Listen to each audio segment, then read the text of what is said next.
We had finished lunch at my house several hours earlier, but Ernestine's energy showed no signs of abating. Everything whirling inside her brain, and not just as a consequence of Coleman's death, but everything about the mystery of him that she had been trying to fathom for the last 50 years, was causing her to speak in a rush that was not necessarily characteristic of the serious small-town schoolteacher she'd been for the whole of her life.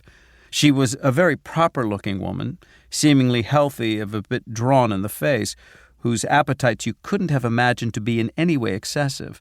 From her dress and her posture, from the meticulous way she ate her lunch, even from the way she occupied her chair, it was clear that hers was a personality that had no difficulty subjugating itself to social convention, and that her inmost reflex in any conflict would be to act automatically as the mediator, entirely the master of the sensible response, by choice more of a listener than a maker of speeches.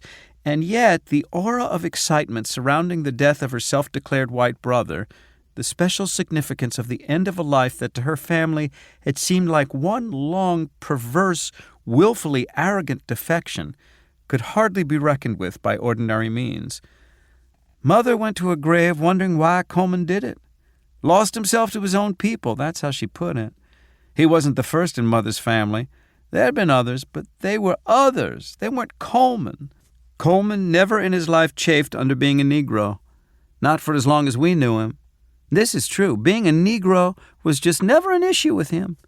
You'd see Mother sitting in a chair at night, sitting there stock still, and you knew what she was wondering. Could it be this? Could it be that? Was it to get away from Daddy? But by the time he did it, Daddy was dead. Mother would propose reasons, but none was ever adequate. Was it because he thought white people were better than us? They had more money than we did, sure, but better? Is that what he believed? We never saw the slightest evidence of that. Now, people grow up and go away and have nothing to do with their families ever again, and they don't have to be colored to act like that.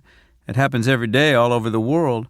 They hate everything so much they just disappear. But Coleman as a kid was not a hater. The breeziest, most optimistic child you ever wanted to see. Growing up, I was more unhappy than Coleman. Walt was more unhappy than Coleman.